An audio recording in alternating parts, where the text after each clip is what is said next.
Good morning student. Indian public +1 के YouTube channel पे आपका फिर से स्वागत है। आप देखते हैं बेटा, पिछले वीडियो में हमने पढ़ा था भौतिक परिवर्तन के बारे में। अब पढ़ते हैं हम भौतिक परिवर्तन के बारे में, हमने पढ़ लिया। उसके बाद हम पढ़ते हैं केमिकल रिएक्शन के बारे में, वो रासायनिक अभिक्रियाओं के बारे में। रासायनिक अभिक्रियाएं चलती किसके आधार पर चलती हैं वो आपने पढ़ा होगा। भौतिक परिवर्तन के साथ साथ एक परिवर्तन और चलता है, वो है रासायनिक परिवर्तन। कौन सा परिवर्तन बेटा? रासायनिक परिवर्तन होता है। और रासायनिक परिवर्तन में हम देखते हैं कि रासायनिक परिवर्तन क्या है। रासायनिक परिवर्तन, ठीक है बेटा। रासायनिक परिवर्तन में हम क्या करते हैं? भौतिक परिवर्तन आपने पिछली वीडियो में पढ़ा था कि भौतिक परिवर्तन क्या है। उसी आधार पर हम देखते हैं कि भौतिक परिवर्तन और रासायनिक परिवर्तन में दोनों में अंतर होते हैं। भौतिक परिवर्तन में पदार्थ की अवस्था के साथ साथ पदार्थ के गुण भी बदल जाते हैं बेटा। पदार्थ की अवस्था के साथ साथ पदार्थ के गुण भी बदल जाते हैं। किसमें? भौतिक परिवर्तन। किसमें बदल जाते हैं? रासायनिक परिवर्तन, सॉरी भौतिक परिवर्तन नहीं, रासायनिक परिवर्तन में पदार्थ की अवस्था के साथ साथ पदार्थ के गुण भी बदल जाते हैं। कौन सा परिवर्तन होता है? वो रासायनिक परिवर्तन होता है। रासायनिक परिवर्तन के बारे में हम देखते हैं।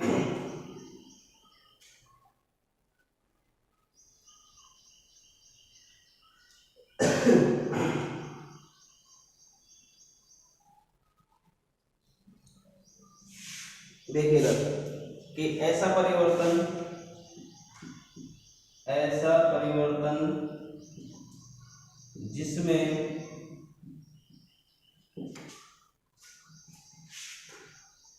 जिसमें पदार्थ की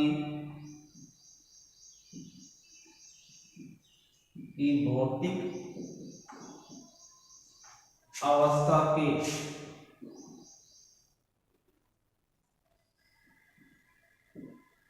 अवस्था के साथ साथ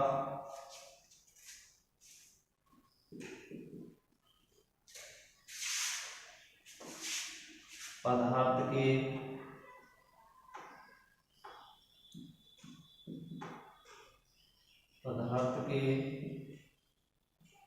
रासायनिक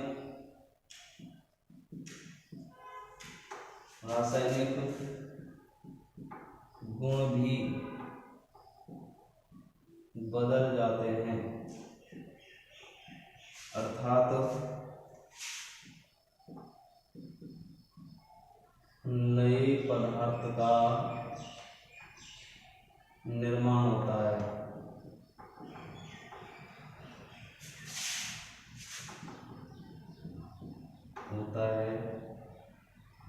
रासायनिक परिवर्तन कहलाता है। रासायनिक परिवर्तन कहलाता। देखिए बेटा कि एक परिभाषा तो इस तरह से हम व्यक्त कर सकते हैं कि डेफिनेशन कि ऐसा परिवर्तन जिसमें पदार्थ की भौतिक अवस्था के साथ साथ भौतिक अवस्था का मतलब होता है प्रारंभिक अवस्था। भौतिक अवस्था के साथ साथ पदार्थ के रासायनिक गुण भी बदल जाते हैं। पदार्थ के क्या बदल जाते हैं? रासायनिक गुण भी बदल जाते हैं। अर्थात नए पदार्थ का निर्माण होता है। रासायनिक परिवर्तन कहलाता है। क्या कहलाता है? रासायनिक परिवर्तन कहलाता है। तो इस तरह से एक परिभाषा है, अथवा हम दूसरी इसकी डेफिनेशन इस तरह से दे सकते हैं, अथवा हम इस तरह से ले सकते हैं दूसरी। ये परिवर्तन जिसमें पदार्थ के रासायनिक गुणों तथा संगठन में परिवर्तन होता है और नए पदार्थ का निर्माण होता है। ये परिवर्तन वह परिवर्तन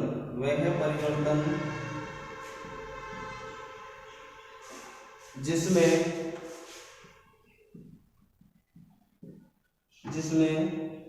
पदार्थ के गुण व संगठन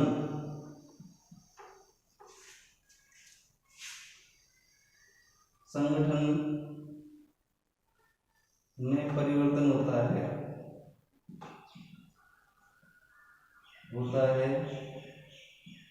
और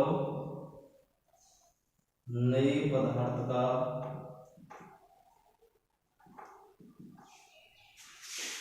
निर्माण होता है।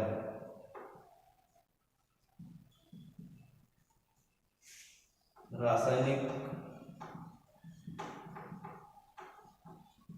परिवर्तन कहलाता है। देखिए बेटा, दूसरी परिभाषा देखिए इसमें कि वह परिवर्तन जिसमें पदार्थ के गुण और रासायनिक संगठन में परिवर्तन होता है। ठीक है, या पदार्थ के गुण और रासायनिक संगठन क्या हो जाते हैं, बदल जाते हैं। क्या हो जाते हैं, बदल जाते हैं, बदल जाते हैं। अर्थात नए पदार्थ का निर्माण होता है। अर्थात क्या होता है बेटा, नए पदार्थ का निर्माण होता है।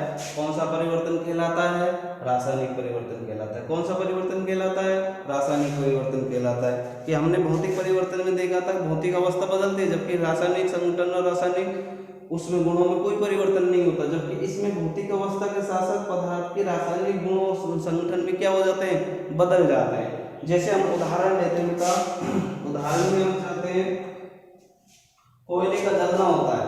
उदाहरण है हमारे पास में, नंबर 1 है कोयले का जलना। कोयले का जलना, ठीक है। नंबर दूसरा उदाहरण है दूध का दही बनना। नंबर तीसरा उदाहरण है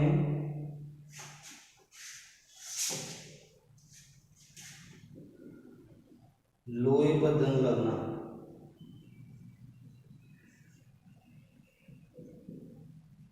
लोहे पर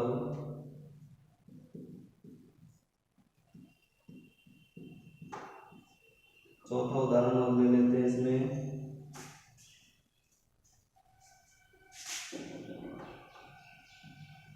पाचन क्रिया। ठीक है, ये किसके उदाहरण है, रासायनिक परिवर्तन के उदाहरण। किसके उदाहरण है बेटा, रासायनिक परिवर्तन के उदाहरण है। अब देखते हैं कि रासायनिक परिवर्तन में कोयले का जलना होता है। कोयला जो होता है उसको, कोयले को हम जलाते हैं, तो कोयला किस अवस्था में होता है, ठोस अवस्था में होता है। किस अवस्था में होता है बेटा, ठोस अवस्था में होता है। जैसे हम देखते हैं कोयला ठोस अवस्था में होता है तो जलता है, तो जलने के साथ साथ हमें ऊष्मा देता है। ऊष्मा के साथ साथ हमें वो जलकर जब खत्म होता है तो हमें कोक प्राप्त होती है, तो कोयले का जलना होता है। तो कोयले के जलने का हम देखते हैं C है, प्लस में O2 है। C, कोयले में कार्बन की मात्रा पाई जाती है। किसकी मात्रा पाई जाती है, कार्बन। कोयले में किसकी मात्रा पाई जाती है, कार्बन। और भी कोई भी ईंधन हम जलाते हैं, तो किसी भी ईंधन को हम जलाते हैं तो जलाने पर देखते हैं किसकी उपस्थिति में होना चाहिए, ऑक्सीजन की उपस्थिति में वो जलता है। तो ऑक्सीजन की उपस्थिति में जलेगा, ये ऑक्सीजन है। क्या है बेटा, ऑक्सीजन है। उसके बाद में जलता है तो हमें क्या देता है, वो जलने पर धुआं देता है, कार्बन डाइऑक्साइड। प्लस में क्या देता है हमें, ऊष्मा। क्या देता है वो, ऊष्मा देता है। क्या देता है, ऊष्मा देता है। तो कार्बन डाइऑक्साइड गैस बनती है। कौन सी बनती है, कार्बन डाइऑक्साइड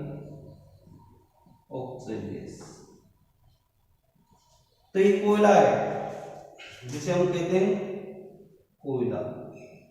ठीक है, तो कोयले को हमने ऑक्सीजन की उपस्थिति में जलाया। जलाने पर हमें क्या प्राप्त हुई, कार्बन डाइऑक्साइड। क्या प्राप्त हुई, कार्बन डाइऑक्साइड। अर्थात कोयला ठोस अवस्था में है। ठोस अवस्था में इसकी अवस्था के साथ साथ नए पदार्थ का निर्माण हो रहा है। इसमें किसका, नए पदार्थ का निर्माण होता है। और नया पदार्थ क्या है बेटा, इसमें नया पदार्थ है कार्बन डाइऑक्साइड। क्या है, नया पदार्थ कौन सा है, कार्बन डाइऑक्साइड है। और इस कार्बन डाइऑक्साइड से हमें पुनः हम कोयला नहीं बना सकते, इसलिए इसमें नए पदार्थ का निर्माण हो रहा है। कोई ठोस कोयला से एक गैस पदार्थ का निर्माण हो रहा है जिसे हम कार्बन डाइऑक्साइड कहते हैं। क्या कहते हैं बेटा, जिसे हम कार्बन डाइऑक्साइड के नाम से जाना जाता है। अब इस कार्बन डाइऑक्साइड के नाम से जानने पर अब देखते हैं कि इसमें नए पदार्थ का निर्माण हो गया, और नए पदार्थ के साथ साथ इस नए पदार्थ को पुनः हम मूल पदार्थ में नहीं लाया जा सकता है। तो इसलिए कौन सा परिवर्तन कहलाता है, रासायनिक परिवर्तन कहलाता है। कौन सा परिवर्तन कहलाता है बेटा, रासायनिक परिवर्तन कहलाता है। अब पढ़ते हैं आगे, देखिए इसमें दूसरा उदाहरण है हमारे पास में,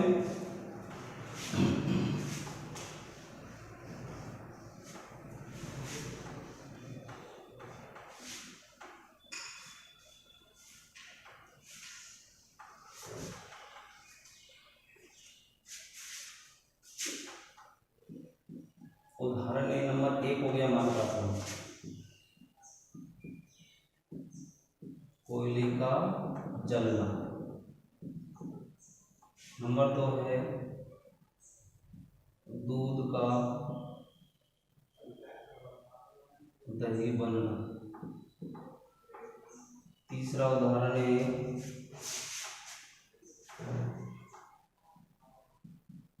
लोहे पर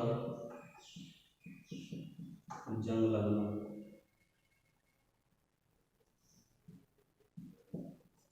चौथा उदाहरण है पाचन क्रिया। ठीक है, 5 उदाहरण भी हम ले सकते हैं।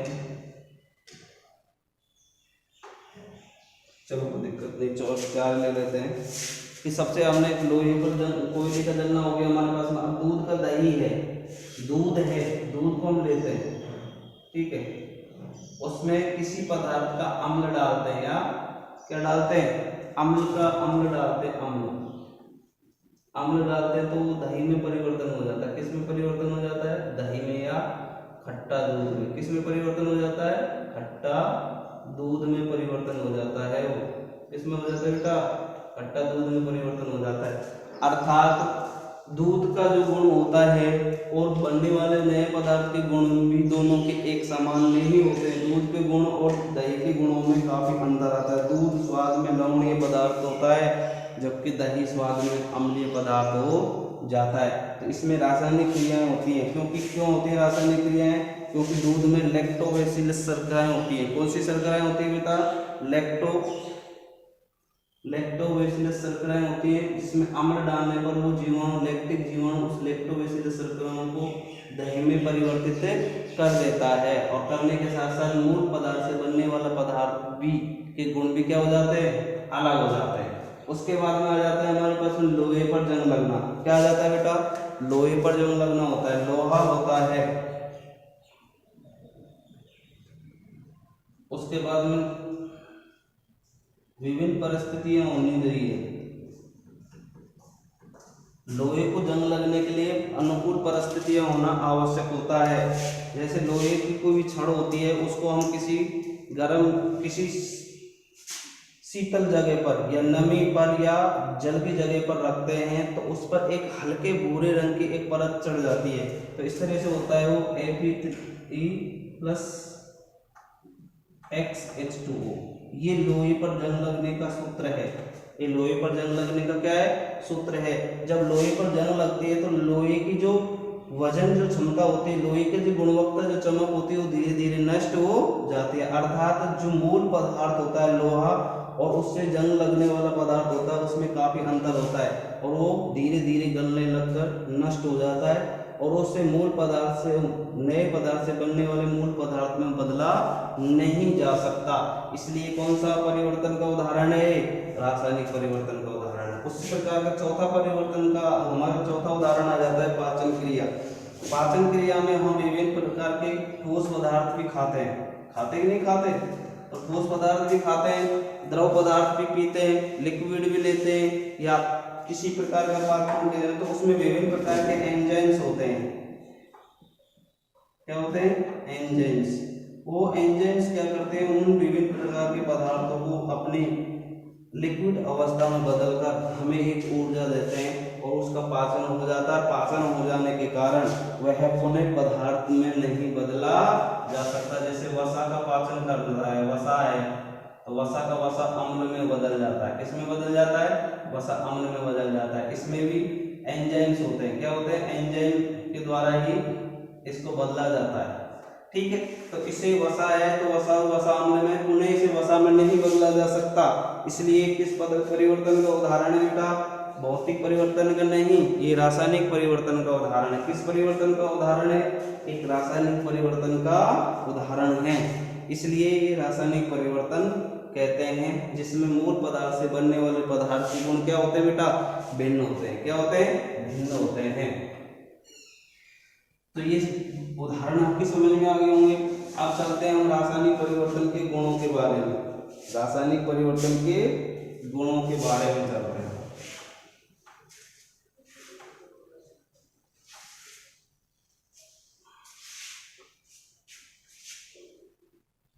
रासायनिक परिवर्तन के गुण।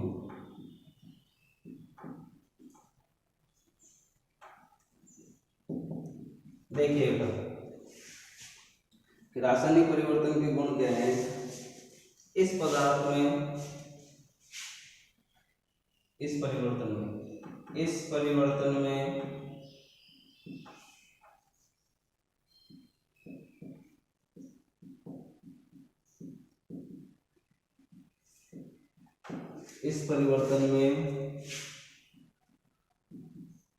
पदार्थ की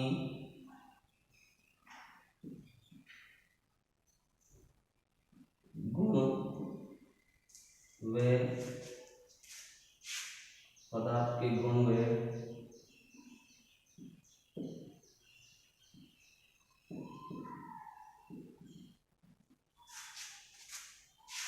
में परिवर्तन होता है।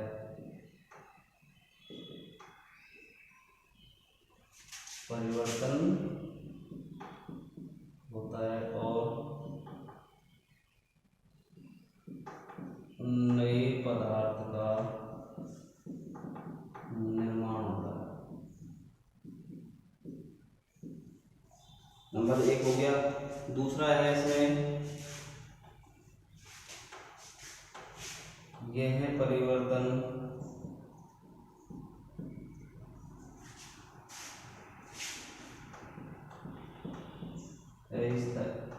स्थायी होता है।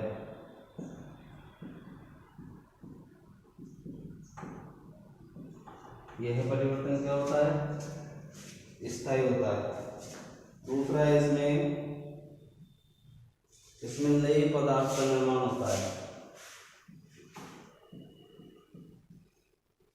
इसमें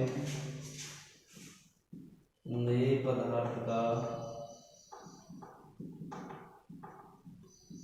निर्माण होता है।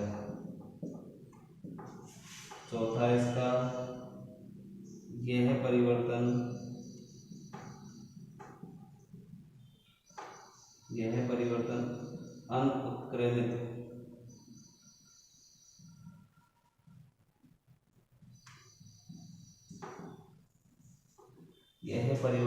अनुत्क्रमित होता है। देखिए बेटा कि पहला पॉइंट है हमारे पास में, इस परिवर्तन में पदार्थ के गुण संगठन में परिवर्तन होता है। इस परिवर्तन में पदार्थ के गुण व संगठन में क्या होता है?